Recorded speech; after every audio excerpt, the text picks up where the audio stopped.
Bu, bagaimana kabarnya semua? Waalaikumsalam, baik-baik, suster. Perkenalkan, nama saya Perawat Ista Islami dan ini teman rekan-rekan saya. Baik ibu-ibu, saya biasa dipanggil dengan Nurse Ila. Jadi di sini saya sebagai perwakilan dari teman-teman dari kesehatan akan melakukan penyuluhan di desa ini. Apakah ibu-ibu bersedia? Ya, suster. Menurut ibu-ibu kira-kira apa yang menyebabkan banjir di desa ini? Begini, Nar, saya merasa resah dan cemas akan kondisi yang selalu menimpa desa ini sebab khawatir akan adik-adik saya yang mengalami sakit akibat luapan air. Nah, dari ungkapan ibu-ibu rasakan jika terjadi banjir? Iya, suster, saya merasakan cemas akan keselamatan keluarga saya yang ada di rumah. Nah, selain dampak kecemasan dan keselamatan yang terancam ini, kira-kira apakah akibat dari banjir yang terjadi? Saya juga khawatir akan kesehatan keluarga saya karena biasa terkadang penyakit kulit dan sebagainya, Nas. Oh, baiklah. Apakah ibu-ibu bersedia saya jelaskan tentang pentingnya menjaga kebersihan dan kesehatan lingkungan dan apa saja yang dilakukan agar lingkungan kita bersih dan sehat? Iya, Nar, saya bersedia dan harus dilakukan itu, Nar. Kita harus menjaga lingkungan sekitar dari sampah. Jadi jika luapan air terjadi, apa tindakan solusi yang dilakukan? Saya hanya bisa pergi untuk mengungsi ke rumah warga desa sebelah, Nar. Oh, baiklah ibu-ibu PKK Desa Pasaka yang saya banggakan. Bagaimana kalau sore ini kita akan berbincang-bincang terkait apa tindakan yang dilakukan untuk mencegah air meluap ke desa. Sekaligus kita akan belajar teknik cara pengelola lingkungan bersih dan sehat. Oh iya, baik, suster. Kira-kira kita akan melakukan penyuluhan selama 1 jam. Oh iya, tidak masalah, Nas. Oke, jadi kira-kira menurut para warga, apa yang menjadi sumber masalah sehingga air sungai meluap ke pemukiman warga? Sepertinya karena banyaknya sampah yang ada pada sungai sehingga menyebabkan sumbatan, Nas. Apakah memang di sini masih banyak yang membuang sampah sembarangan di tempat? Iya, Nas, masih ada. Nah, ibu-ibu sudah tahu bahwa membuang sampah sungai itu tidak baik karena menjadi sumber utama kenapa air sungai sampai meluap ke desa.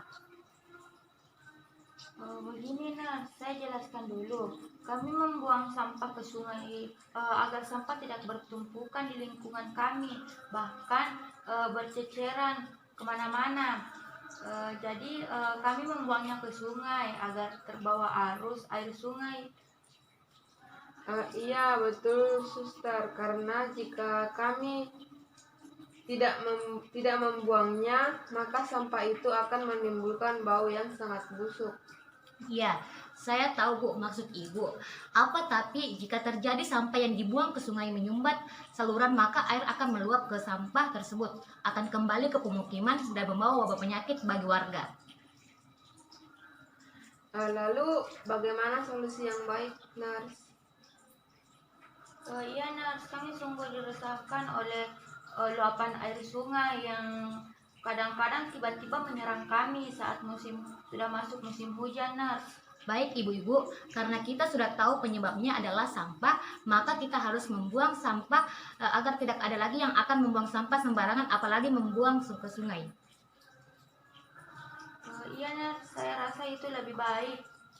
Oke, akan lebih baik jika membuat beberapa tempat sampah dan ember tanpa bahwa ada tempat khusus sampah plastik dan organik agar mudah untuk didaur ulang dan mengurangi bau sampah dan membuat lingkungan desa ini menjadi bersih dan sehat.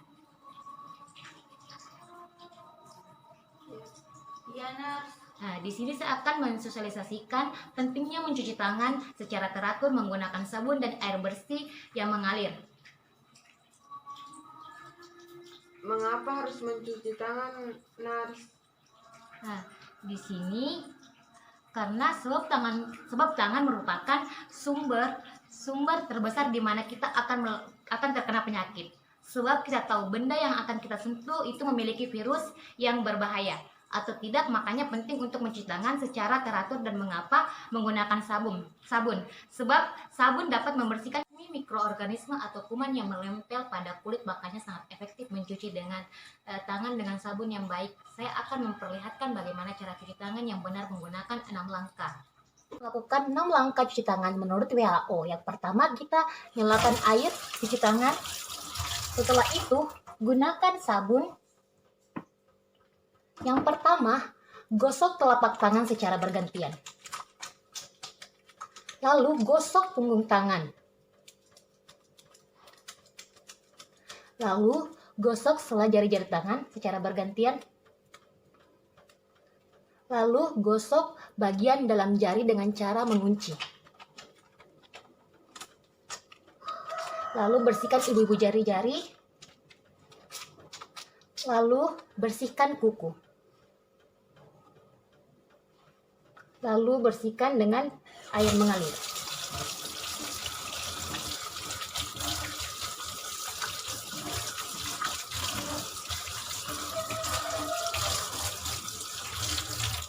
Lalu bersihkan dengan tisu atau menggunakan lap. Jadi begini, Nurse. Iya ibu-ibu, menjaga kebersihan lingkungan sangat penting. Agar tetap bersih dan sehat itu sangat penting agar mencegah terjadinya wabah penyakit, dan biasakan mencuci tangan saat akan makan juga penting agar kuman tidak masuk ke dalam tubuh. Ya, bagaimana setelah mendengar beberapa hal yang saya jelaskan, apa bisa dipahami oleh warga? Alhamdulillah, Nurse. Kami sudah mengerti apa yang harus kami lakukan. Baik, kalau begitu insya Allah nanti kita berkunjung lagi kemari. Saya harap lingkungan di sini sudah bersih dan sehat juga untuk terdapat tempat sampah yang disediakan. Ya, Nurse. Baik, kalau begitu saya ingin ada beberapa yang mempraktekkan cuci tangan 6 langkah yang sudah saya perlihatkan tadi. Saya persilahkan Ibu lakukan. Jadi cara cuci tangan itu seperti ini, Suster.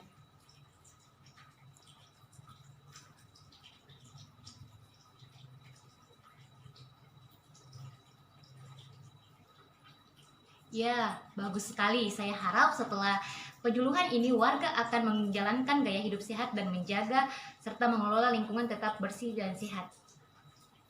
Iya, Suster. Ya, sama-sama. Jadi kita akan melakukan kegiatan bergotong royong untuk membersihkan sampah yang ada di sungai dan lingkungan desa, serta kita akan mulai membuat tempat sampah yang dibutuhkan untuk membuat lingkungan menjadi bersih. Iya, Suster. Kita akan melakukan kegiatan ini pada pukul 9 pagi di tempat yang sama. Baik, pertemuan kita pada hari ini telah sampai di sini. Kalau begitu saya pamit. Assalamualaikum. Waalaikumsalam. Terima kasih, Nas. Iya.